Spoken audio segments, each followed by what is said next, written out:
Baik, Assalamualaikum warahmatullahi wabarakatuh.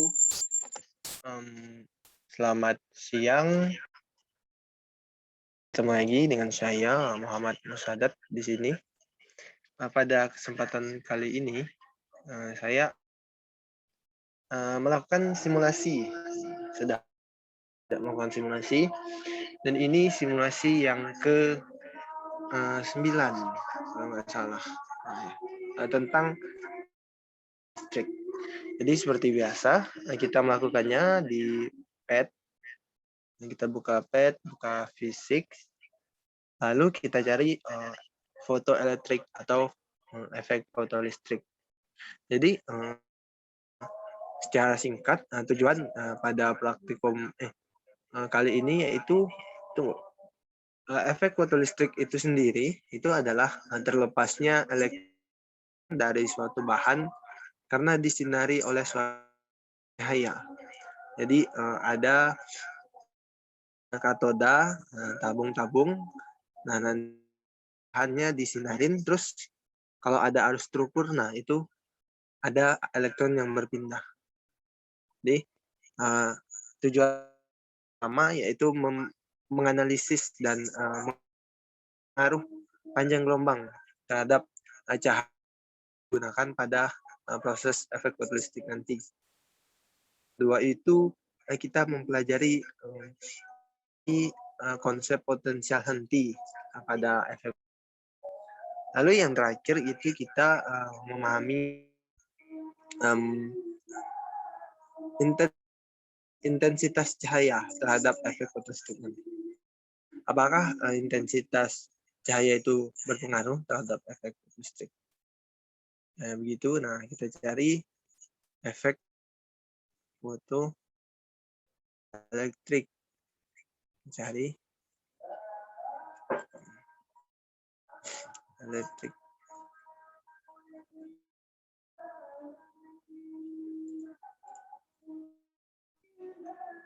Gimana? Nah, nanti bisa kalian cari efek fotoelektrik atau fotoelektrik di foto. Ada yang keliru nih. Nah, nanti saat sudah dibuka akan menjadi tampilannya seperti ini nih. Nah, ini seperti ini. Nah, jadi langsung saja. Jadi yang pertama itu tujuan kita ialah menganalisis pengaruh panjang gelombang. Nah, jadi panjang gelombang segini gimana? Kalau panjang gelombang segini gimana gitu. Jadi yang pertama itu kita hidupin intensitasnya, kita maksimalkan saja. Oke. Sudah 100. Nah itu ada elektron dan arus yang keluar. Jadi kita mulai dari misalnya agak sedikit berat komputer saya, laptop saya. Nah, panjang gelombang sebesar 372 nanometer. Ada arus yang terukur sebesar 0,2 ampere. Nah, jadi arus segini itu ada elektron yang berpindah. Nah, lalu apa yang terjadi kalau saya besarkan panjang gelombangnya? Saya besarkan ke 500 saja contohnya. Jadi nanti ada sampel-sampel, misalnya panjang gelombangnya 300, terus jadi 400, terus jadi 500. Nah, itu untuk di praktikum. Nah, ini untuk yang ini itu kita ambil bebas, tapi kita lihat pengaruhnya. Nah, untuk yang 466 itu arusnya mengecil. Jadi 0,22 sekarang 0,033. Nah, terus jumlah elektron yang keluar juga semakin sedikit. Lalu saya besarkan lagi 550-an lah. 500. Oh, ini terlalu gede.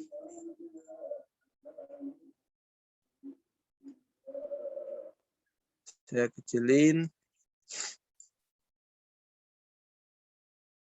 469 masih. Oh, berarti 472, 480, 497. Nah, saat saya memilih panjang gelombang 497 nanometer, itu tidak ada lagi arus yang terukur. Nah, tapi masih ada elektron yang keluar ya. Oke, jadi inilah yang disebut dengan batas panjang gelombang ambang atau frekuensi ambang. Jadi efek fotolistrik itu terjadi kalau energi sinar yang datang itu lebih besar daripada energi ambang suatu bahan. Jadi misalnya energinya 13 elektron volt. Jadi misalnya energi yang datang, sinar yang ini misalnya 14.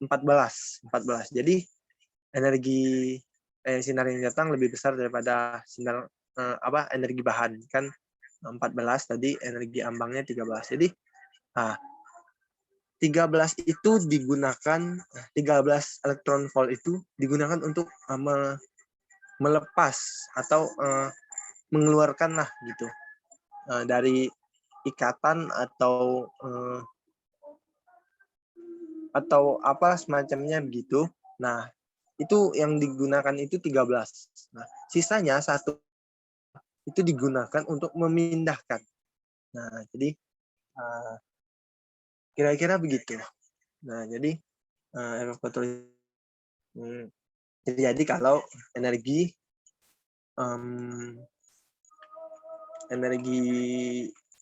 sinar yang datang itu lebih besar daripada energi ambang bahan itu. Terus dari percobaan ini kita tahu bahwa energi berbanding lurus dengan frekuensi dan berbanding terbalik dengan panjang gelombang. Nah, jadi semakin kecil panjang gelombang, semakin besar energi yang terkandung.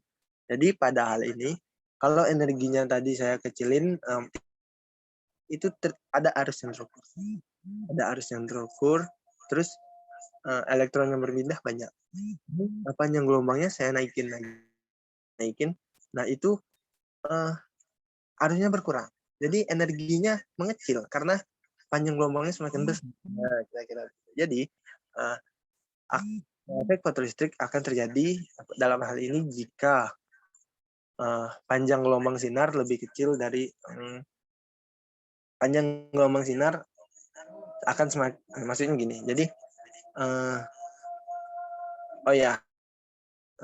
efek fotolistrik akan terjadi kalau energi panjang gelombang sinar itu lebih kecil dari panjang gelombang bahan. Sedangkan untuk frekuensi itu kan berbanding lurus dengan energi. Semakin besar frekuensi, semakin besar energi lah.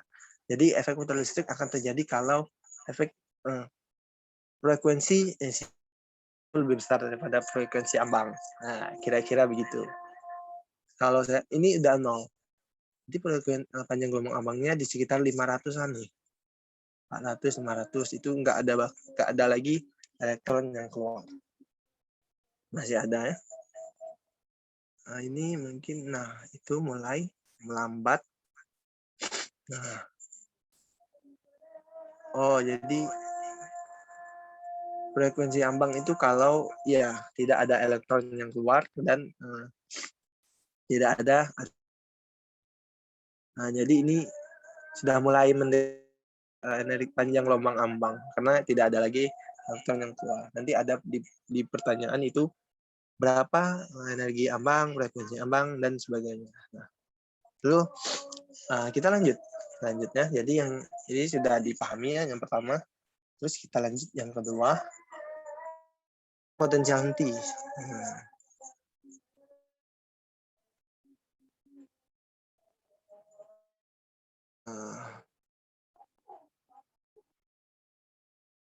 Atau 400 berapa terserah. 400. Jadi yang kedua ini tentang saat tegangannya. Tegangan ini yang di bawah ini, inilah yang dinamakan potensial henti. Jadi kalau saya besarin tegangannya, apa yang terjadi? Arus tidak bertambah atau berkurang, tetapi pergerakan elektron. Nah, pergerakan elektron ya karena tegangan berbanding. Karena ya iya, karena ini sesuai konsep listrik gitu. Lalu kalau saya kecilin atau saya minus, tadi 0 kan, kalau 0 tadi ya begini. Sedangkan kalau saya kecilin, nah itu elektron yang itu bakal kembali lagi. Nah, jadi yang disebut dengan hambatan potensial henti atau hambatan potensial. Jadi hambatan potensial adalah potensial yang dibutuhkan untuk menghentikan elektron yang bergerak dari arus positif ke kutub negatif. Coba saya ini 0,6 itu masih ada yang maju, ada yang terukur. Jadi potensial hentinya akan kita ketahui jika arusnya 0. 0, atau 1 ini mungkin saya tebak. Oh, 0,8. Nah, jadi inilah potensial henti. Jadi saat sudah bergerak, tiba-tiba elektronnya terhenti. Nah, itu karena tegangan tadi. Tidak ada elektron yang sampai ke kutub negatif. Karena artinya udah mencukupi atau sudah mencapai ambangnya gitu. Nah, kalau besarin lagi atau kecilin lagi minus 2,2. Nah, itu maka akan semakin jadi semakin kecil potensial henti maka akan semakin cepat menghentikan elektron bergerak. Coba saya maksimalkan apa yang terjadi atau 6 di sekitar minus 7. Nah, itu elektron sudah mulai ketarik banget itu. Nah, jadi tidak bisa. Nah, terus saya minus 8. Nah, itu memang tidak ada arus yang terukur karena tidak ada elektron yang sampai ke sudut seberang. Jadi, ya begitulah kira-kira untuk konsep potensial. Jadi, ini sama seperti yang tadi kita atau saya sampel-sampel berapa aja tegangannya, terus bagaimana untuk data laporan. Tapi untuk video atau simulasi ini saya ambil bebas untuk sekedar memahami saja. Lalu yang terakhir itu ada pengaruh intensitas. Nah, ini dia. Jadi kita katakan semua, kecuali intensitas kita beda-bedain nanti.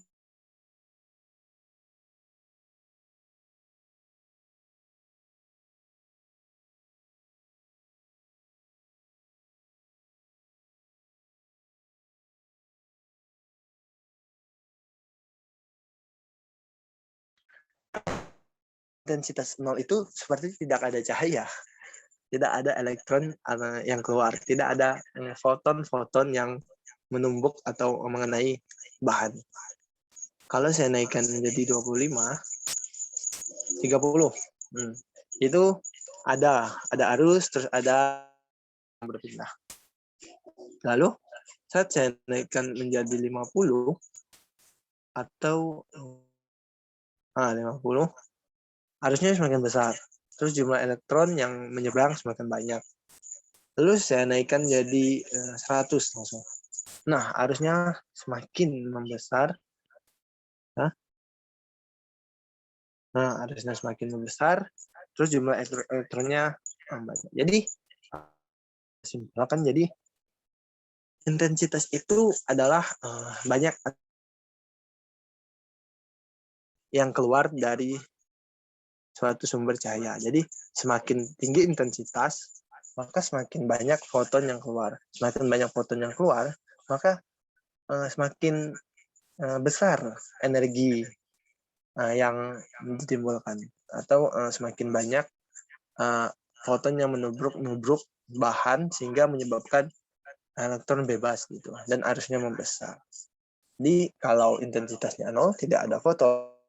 Terus kalau intensitasnya 100 itu sudah maksimal banyak foton sehingga arus besar.